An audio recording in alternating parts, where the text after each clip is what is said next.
You wake up in total darkness. No walls, no door, no light. You can't even see your own hands. And somewhere close enough to hear, something is breathing. And it is very clearly not human. This is every night, 40,000 years ago. You can't run. You can't even see where to run. You can't fight what you can't find. And the thing out there in the black, it can see you perfectly. Its eyes were built for this. Yours were not. For almost the entire story of our species, this was every single night. Not a horror story, just Tuesday. Night was the deadliest time to be a human being for hundreds of thousands of years. And yet here we are, 8 billion of us, descended from the ones who made it to morning. So how did they do it? How do you survive the night with no walls, no weapons you can aim in the dark, and a body that basically shuts down for 8 hours, right when everything dangerous wakes up? The answer is stranger than you'd think, and the thing that finally saved us also, quietly, created the human mind itself. Let's go back. First, let's be honest about how bad the situation actually was, because we tend to picture our ancestors as rugged, spear-wielding hunters. At night, that image falls apart completely. Humans are day animals. Our eyes are built for daylight, for color and sharp detail in bright sun. What we don't have is the hardware nocturnal hunters carry. Step away from a fire on a moonless night, and the world collapses into vague gray shapes.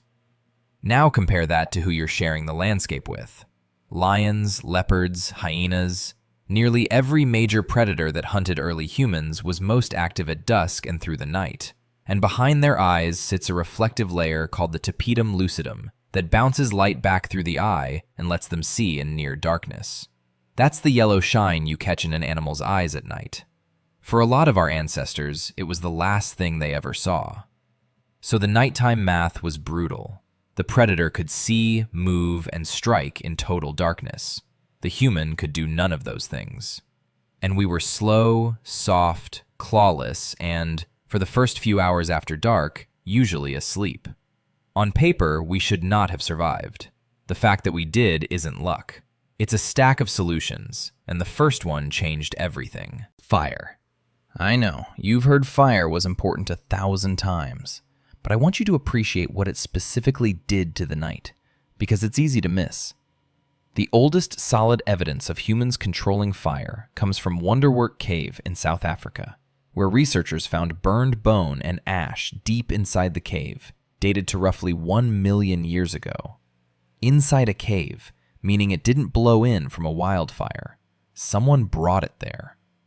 By around 300,000 years ago, fire wasn't a lucky find anymore.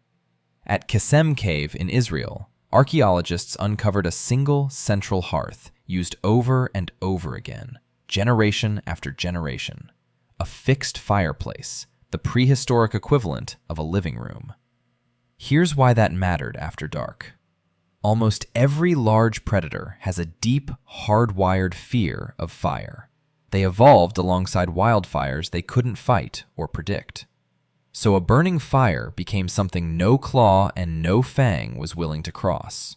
A wall made of light. And it did something even sneakier. It stole the predator's single biggest advantage: darkness.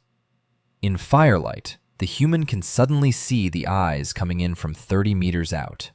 The ambush stops working. Fire flipped the night from a death sentence into something survivable.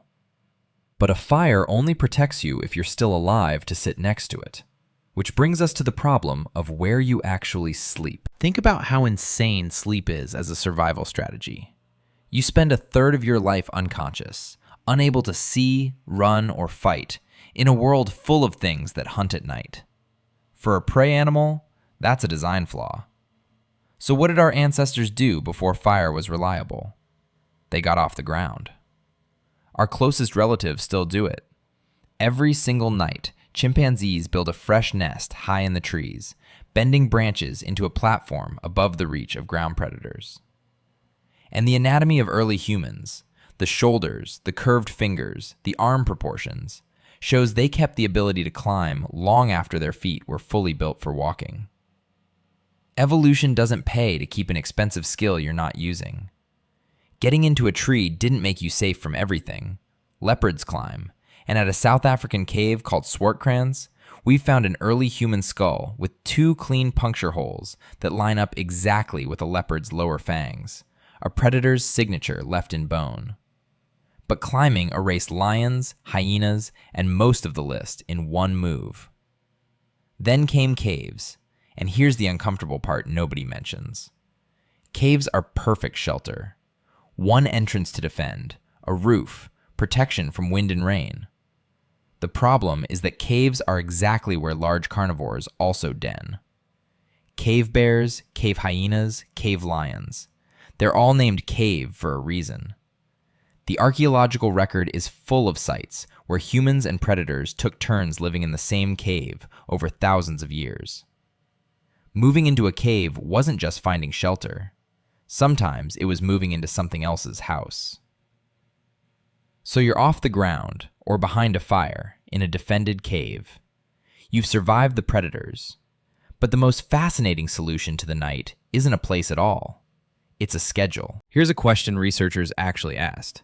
If the night was so dangerous, who was keeping watch while everyone slept? The answer turns out to be written into our own biology, and it's genuinely beautiful. Back in 2017, a team led by anthropologists David Sampson and Charlie Nunn studied the Hadza, a modern hunter-gatherer group in Tanzania who still sleep much the way our ancestors did, in a group, out in the open. They tracked the sleep of a whole camp for weeks, and they found something remarkable. Out of more than 200 hours of observation, there were almost no moments when every single person was asleep at once. Someone was always awake. Not on purpose, nobody was assigned guard duty.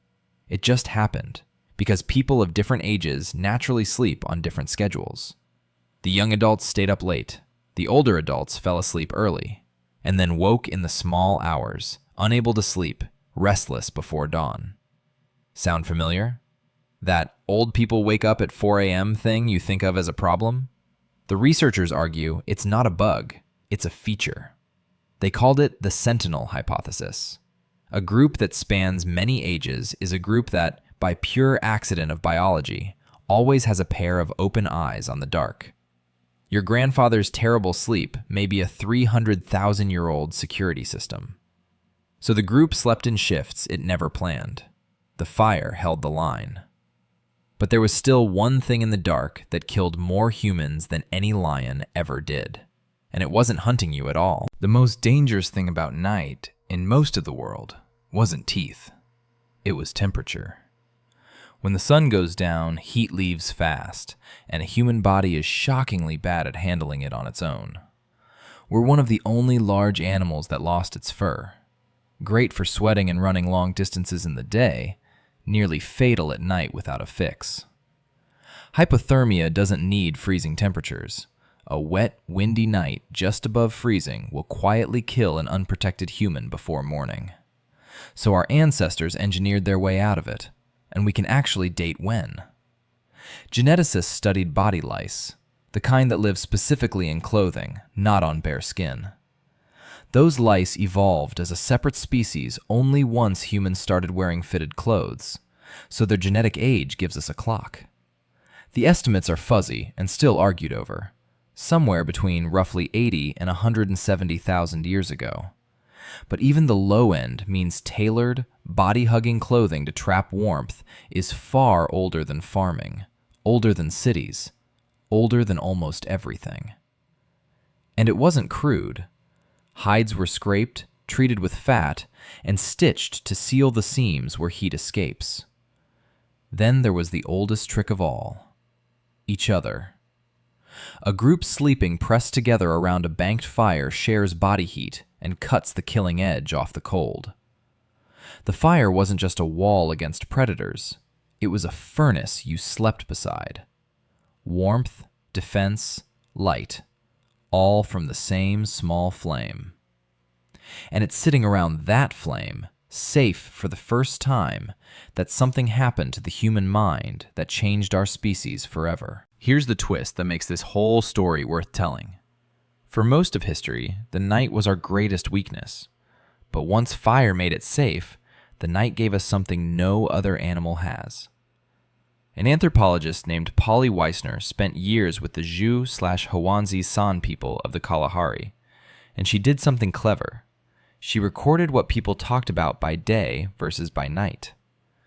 The daytime conversations were practical. Arguments, gossip, complaints, land, food, who did what. Ordinary economic life. But at night, around the fire, everything changed. Over 80% of the firelight conversations were stories, tales of people far away, myths, the ancestors, the spirits, journeys that never happened to places no one had seen. Think about what that means. The day was for survival, but the night, the safe, warm, firelit night, was when humans first practiced imagination at scale. Telling a story means picturing something that isn't in front of you. It means holding other minds, other times, other worlds in your head. Firelight stretched the day into hours that couldn't be used for hunting or gathering, and our ancestors filled them with the exact mental habit that would eventually become religion, culture, science, and everything else we do. The campfire didn't just keep the dark out. It's where the human imagination was born. The predators owned the night for millions of years.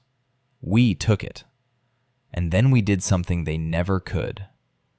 We told stories in it. So how did ancient humans survive the night? Not with one thing. They got off the ground and into the trees. They turned caves into fortresses and shared them, uneasily, with the animals that wanted them dead. They built a wall out of fire that predators wouldn't cross, and slept in shifts they never even organized.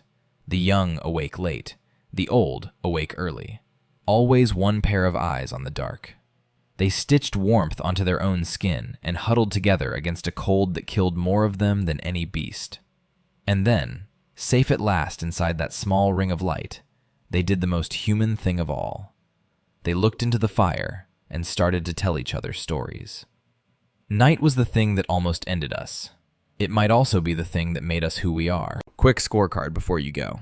You versus an ancient human, dropped into one night 40,000 years ago. Night vision? Theirs is honed by a lifetime with no screens. Yours is fried from a decade of staring at a phone. Point? Ancient. Handling the cold? They've got tailored hides and a fire kit. You've got a hoodie. Point? Ancient. But staying calm, alone, in total darkness with something breathing nearby? Honestly, nobody wins that one. Final score?